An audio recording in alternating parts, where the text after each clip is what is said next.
Chapter 21. I was soon introduced into the presence of the magistrate, an old, benevolent man with calm and mild manners. He looked upon me, however, with some degree of severity, and then, turning towards my conductors, he asked who appeared as witnesses on this occasion. About half a dozen men came forward, and one being selected by the magistrate, he deposed that he had been out fishing the night before with his son and brother-in-law, Daniel Nugent. When about 10 o'clock they observed a strong northerly blast rising, and they accordingly put in for port. It was a very dark night, as the moon had not yet risen. They did not land at the harbour, but, as they had been accustomed, at the creek about 2 miles below. He walked on first, carrying a part of the fishing tackle, and his companions followed him at some distance. As he was proceeding along the sands, he struck his foot against something and fell at his length on the ground. His companions came up to assist him, and by the light of their lantern they found out that he had fallen on the body of a man who was, to all appearance, dead.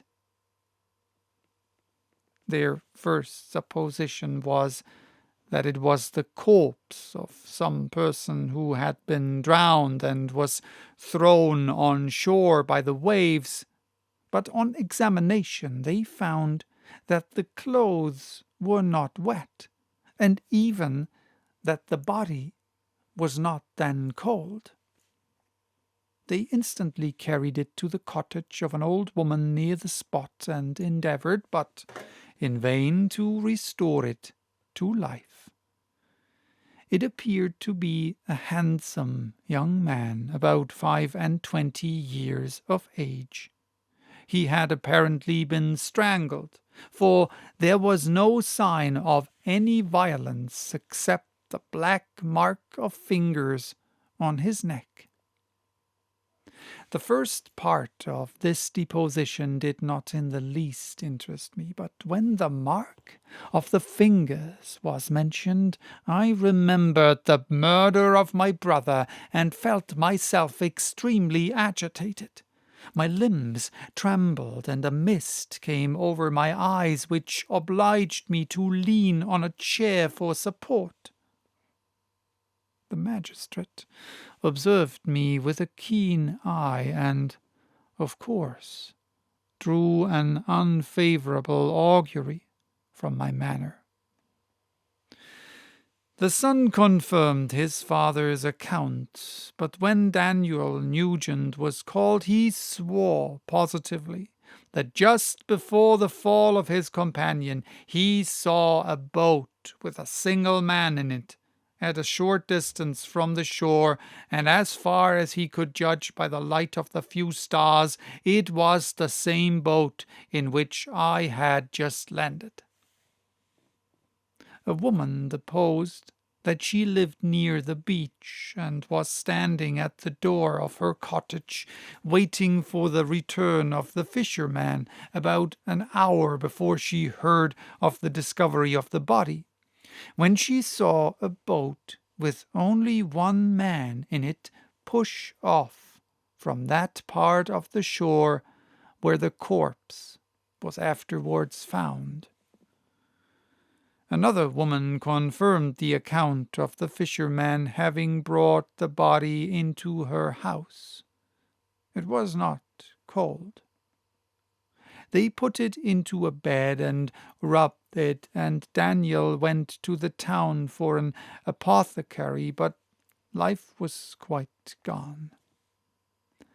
Several other men were examined concerning my landing, and they agreed that with the strong north wind that had arisen during the night, it was very probable that I had beaten about for many hours, and had been obliged to return nearly to the same spot from which I had departed.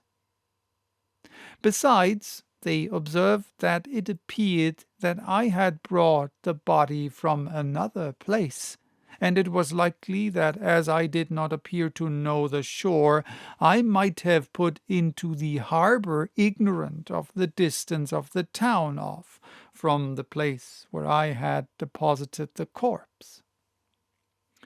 Mr. Kirwin, on hearing this evidence, desired that I should be taken into the room where the body lay for interment, that it might be observed what effect the sight of it would produce upon me. This idea was probably suggested by the extreme agitation I had exhibited when the mode of the murder had been described. I was accordingly conducted by the magistrate and several other persons to the inn. I could not help being struck by the strange coincidences that had taken place during this eventful night, but knowing that I had been conversing with several persons in the island I had inhabited about the time that the body had been found, I was perfectly tranquil as to the consequences of the affair. I entered the room where the corpse lay and was led up to the coffin. How can I describe my sensations on beholding it? I feel yet parched with horror, nor can I reflect on that terrible moment without shuddering and agony. The examination, the presence of the magistrate and witnesses passed like a dream from my memory when I saw the lifeless form of Henry Clerval stretched before me. I gasped for breath, and throwing myself on the body, I exclaimed, "Have my murderous machinations deprived you also, my dearest Henry, of life? 2 I have already destroyed. Other victims await their destiny, but you, Clerval, my friend, my benefactor." The human frame could no longer support the agonies that I endured, and I was carried out of the room in strong convulsions. A fever succeeded to this. I lay for 2 months on the point of death. My ravings, as I afterwards heard, were frightful. I called myself the murderer of William, of Justine, and of Clerval. Sometimes I entreated my attendants to assist me in the destruction of the fiend by whom I was tormented, and at others I felt the fingers of the monster already grasping my neck, and screamed aloud with agony and terror. Fortunately, as I spoke my native language, Mr. Kirwin alone understood me, but my gestures and bitter cries were sufficient to affright the other witnesses. Why did I not die? More miserable than man ever was before, why did I not sink into forgetfulness and rest? Death snatches away many blooming children, the only hopes of their doting parents. How many brides and youthful lovers have been one day in the bloom of health and hope, and the next a prey for worms and the decay of the tomb. Of what material was I made, that I could thus resist so many shocks which, like the turning of the wheel, continually renewed the torture?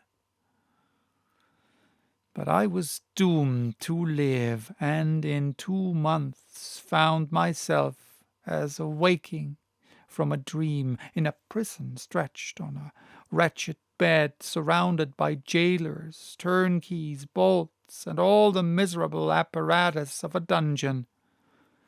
It was morning, I remember, when I thus awoke to understanding. I had forgotten the particulars of what had happened, and only felt as if some great misfortune had suddenly overwhelmed me. But when I looked around and saw the barred windows and the squalidness of the room in which I was, all flashed across my memory, and I groaned bitterly. This sound disturbed an old woman who was sleeping in a chair beside me. She was a hired nurse, the wife of one of the turnkeys, and her countenance expressed all those bad qualities which often characterize that class. The lines of her face were hard and rude, like that of persons accustomed to see without sympathizing in sights of misery. Her tone expressed her entire indifference. She addressed me in English, and the voice struck me as one that I had heard during my sufferings. So I have to stop for today. Bye-bye. Till next time, with the next part of this chapter.